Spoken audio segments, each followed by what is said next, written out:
को बढ़ाना है, मतदान को बढ़ाना है, मतदान को बढ़ाना है, मतदान को बढ़ाना है, मतदान को बढ़ाना है, मतदान को बढ़ाना है, मतदान को बढ़ाना है, मतदान को बढ़ाना है। आप सभी को नमस्ते। मेरा नाम मैत्री चौधरी है। मैं तीर्थंकर महावीर विश्वविद्यालय की छात्रा हूँ। मैं आज यहाँ पर आप लोगों के सामने आई हूँ एक महत्वपूर्ण जानकारी देने के लिए, जो कि है मतदान। मतदान हमारे जीवन में बहुत महत्वपूर्ण है। एक मतदान हमारे देश, हमारे भविष्य को बदल सकता है। आज हम लोग इधर पर एकत्रित हुए हैं आप लोग को एक लघु नाटिका के माध्यम से बताने कि मतदान क्यों जरूरी है, हम अपने सही नेता का कैसे पहचान करें, क्या क्या खूबियां होनी चाहिए उनमें। एक आइए चलिए देखते हैं एक लघु नाटिका के माध्यम से कि क्या क्या पहचान होती है। हम पहले दृश्य में आपको दिखाना चाहते हैं कि दो नेता होते हैं, वो गांव वालों के सामने क्या क्या वादा करते हैं। तो चलिए पहले दृश्य की ओर। मेरा आप सभी गांव वालों को बहुत बहुत नमस्कार। मेरा नाम मदन लाल, मेरा चुनाव चिन्ह थाली है और मैं जैसे कि यहाँ पर देख सकता हूँ इस गांव में सड़कें नहीं है, नालियों में सफाई नहीं है, जगह जगह गड्ढे हो रखे हैं और यहाँ पे पानी की भी असुविधा है। तो मैं आपको शुभचिंतक ये आपको आश्वासन देता हूँ कि मैं ये सब काम सही करवा दूंगा। यहाँ पे बिजली की भी कमी है, मैं आपको ये अपना सही आपको विश्वास दिलाता हूँ कि यहाँ पे 24 घंटे में से 20 से 22 घंटे बिजली आएगी, पानी की भी सुविधा रहेगी, सड़कें भी अच्छी हो जाएंगी। पर ये सब तब होगा जब आप मेरे को अपना सहयोग देंगे। तो बटन दबाना ना भूले थाली पर।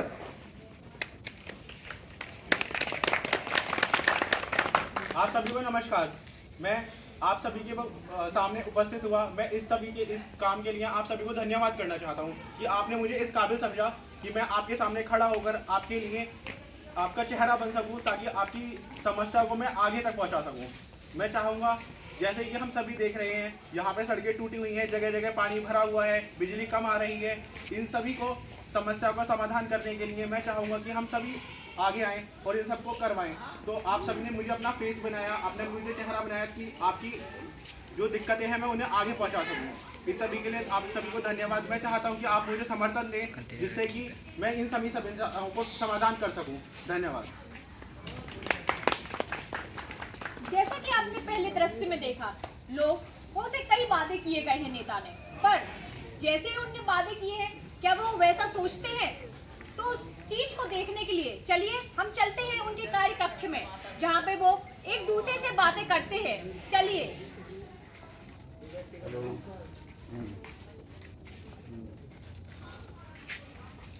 अरे चंटू अंटू इधर आओ। जी सरकार। तुमको पता है इलेक्शन सर पर है, तो गांव में घर घर जाओ और उनको बताओ कि बटन दबाना न भूले थाली पर, और अगर कोई ना माने तो उन्हें पैसा दो, बॉटल दो, पर उनका वोट लो। जी सरकार, हम पूरी कोशिश करें। चलिए चिंटू चलते हैं। नेताजी हाँ जी बताइए। आपको पता है दूसरी पार्टी के लोग जीतने के लिए क्या कर रहे हैं? क्या कर रहे हैं? वो पैसा दे रहे हैं, दारू पिला रहे हैं, सब कुछ कर रहे हैं। जाने दीजिए, हमें भी ऐसा कुछ करना चाहिए। नहीं, हम कोई ऐसा गलत तरीका नहीं अपनाएंगे जिससे लोगों का घर तबाह हो जाए। हम ऐसा कोई भी गलत तरीका नहीं अपनाएंगे। हम सही तरीके से जीतने की कोशिश करेंगे। आप ज़्यादा से ज़्यादा लोगों की मदद करिए। जिन लोगों को मदद की ज़रूरत है उन सबको मेरे पास लेके आइए। मैं उनकी जैसे हो सकता है समर्थन करूँगा। जी नेताजी। जैसा कि आप सभी ने देखा, जैसा नेता लोगों के सामने बोलते हैं, कुछ नेता वैसे ही होते हैं परंतु कुछ वैसे नहीं होते हैं।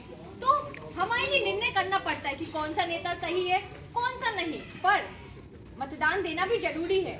ये मतदान आप हम लोग ही बीच में से देते हैं, तो हमारे परिवार में वैसा माहौल होना चाहिए। तो चलिए हम लोग गांव में चलते हैं, परिवार के बीच में, वहाँ पे लोग किस तरह से बातें करते हैं, मतदान के बारे में उनकी क्या राय है उसको जानते हैं। ये पहला परिवार है जिसमें पिता उसका एक बेटा और बेटे का एक दोस्त बातचीत करते हैं। अरे यश, आज तुम वोट देने नहीं जा रहे, आज तो मतदान का दिन है। नहीं यार, आज छुट्टी है, मैं तो छुट्टी मनाऊंगा। अरे नहीं, मेरी बात सुनो, आज बहुत खास दिन है और ये नागरिक हैं इस देश के, तो हमें इसकी महत्वता समझनी चाहिए और हमें वोट देने जाना चाहिए। अच्छा ठीक है, पर वोट तो मैं थाली को ही दूंगा। इसकी कोई खास वजह है क्या? उसने हमको पैसा दिया है, पैसा।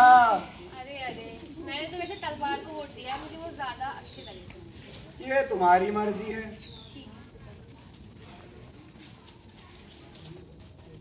चलिए, आपने देखा एक परिवार में किस तरह का वार्तालाप हो रहा है, पर क्या हर परिवार में ऐसे ही वातावरण है? तो चलिए हम दूसरे परिवार की ओर चलते हैं, जहाँ पे एक माँ और बेटे के बीच में वार्तालाप होता है। एक स्त्री का मतदान भी उतना ही जरूरी है जितना दूसरे पुरुष या फिर दूसरे लोगों का है। चलिए देखते हैं। बेटा, मैं भी मतदान देने जाऊंगी। तुम क्या करोगे जाकर? तुम तो एक महिला हो। तो क्या हुआ, मैं भी इस देश की नागरिक हूँ, मुझे भी अधिकार है मतदान का। माँ मतदान देने योग्य है, मगर पिताजी उनके मतदान को देने के लिए रोक देते हैं। चलिए अब हम आगे चलते हैं और देखते हैं एक छोटी सी बेटी जो विद्यालय में पढ़ती है, उसको भी मतदान के बारे में बताया जाता है कि मतदान कितना महत्वपूर्ण है। वो अपने परिवार के बीच में जाती है और किस तरह से बात करती है, अपने शब्दों को कैसे रखती है, उसको देखते हैं। नहीं पिताजी, आप माँ को वोट देने दीजिए। हमें भी स्कूल में सिखाया गया है कि मतदान की क्या विशेषता है। ठीक है बेटा, तुम्हारा फैसला ठीक है। चलो हम सब मिलकर मतदान देने के लिए चलते हैं और एक विकसित भारत को बनाते हैं। बेटी माँ को वोट देने देती है, मतदान देने देती है, क्योंकि उसके स्कूल में भी, विद्यालय में भी बताया जाता है कि मतदान की कितनी महत्वता है। पिताजी अपने इरादे पर शर्मिंदा होते हैं और सभी साथ मिलकर मतदान देने जाते हैं और सभी नागरिकों के अधिकारों के बारे में चर्चा करते हैं। देखिए, मतदान देना हमारे जीवन में उतना ही महत्वपूर्ण है जितना 2 वक्त की रोटी। आपसे विनम्र अनुरोध है, एक सही इंसान को अपना वोट मतदान दीजिए, जो कि हमारे देश भविष्य को सुधार सके, जो जो हमारे लिए जरूरत है उन चीजों को सही कर सके, जैसे कि पक्की रोड बनवा सके, आज के युग में विद्यालय बनवा सके, शिक्षा का महत्व बता सके। एक मतदान हमारे देश को, भविष्य को बदल सकता है। मतदान हमारी जिम्मेदारी है और हमें अपनी जिम्मेदारी को पूरा करना चाहिए। एक मतदान हमें, हमारे देश को एक सही राह पे ले जा सकता है। एक मतदान हमारे जीवन में बदलाव ला सकता है। एक महिला, एक बच्चा एवं एक बूढ़ा पुरुष, सबका मतदान सामान्य होता है। हमारे एक एक मतदान पर हमारा भारत का पूरा भविष्य निर्भर होता है। हमें ये देखना चाहिए कौन सा नेता सही है, कौन सा नेता हमारे भविष्य के लिए सही है। हमें गलत मतदान या फिर लालच में आके किसी गलत इंसान को अपना मतदान नहीं देना चाहिए। जो भी मतदान देने योग्य है, हमें उन्हें योग्यता को छानना नहीं चाहिए। जो भी नहीं दे रहा है मतदान, उसको हमें कहना चाहिए कि भाई सब मतदान दीजिए। तो मतदान देना बहुत ही ज़रूरी हमारा अधिकार है और हमें ये करना चाहिए। चलिए आप और हम सब मिलके एक नारा लगाते हैं। मतदान करें, हमारे भारत का भविष्य बनाएं। मतदान करें, भारत का भविष्य बनाएं। मतदान करें, भारत का भविष्य बनाएं। मतदान करें, भारत का भविष्य बनाएं। मतदान करें, भारत का भविष्य बनाएं। मतदान करें, मतदान करें, मतदान करें। जय हिंद, जय भारत। भारत माता की जय। भारत माता की जय। भारत माता की जय। सभी लोगों को प्रणाम। मेरा नाम अमितेश, मैं तीर्थंकर महावीर विश्वविद्यालय की तरफ से आया हूँ। आप लोगों ने देखा कि हमने एक लघु नाटक की तरफ से आपको कितना जागरूक किया, मतदान हमारे जीवन में कितना उपयोगी है। मैं एक बात कहना चाहूँगा कि जब हमारे घर में किसी बहन की या किसी बेटी की शादी होती है तो हम कितनी तहकीकात करते हैं कि लड़का का पक्ष शराबी है या नहीं है, या किसी भी गलत तरीके से किसी चीज़ में संलिप्त है या नहीं है, और बहुत वगैरह। तो क्या हमारे पास ये अधिकार नहीं है कि अगर हम किसी भी नेता को वोट दें तो उसके बारे में थोड़ा बहुत जान लें, उसका बैकग्राउंड क्या है, वो किस तरह से हमारा काम करेगा। क्योंकि कल अगर आज हम उसे वोट दे रहे हैं तो कल को वो हमारा क्या करेगा, भविष्य निर्माण करेगा। हमारी भविष्य उसके ऊपर डिपेंड कर रहा है, तो हमारे कैसा से हमारे डेवलप करेगा, हमारे समाज को, हमारे गांव को, या नहीं करेगा।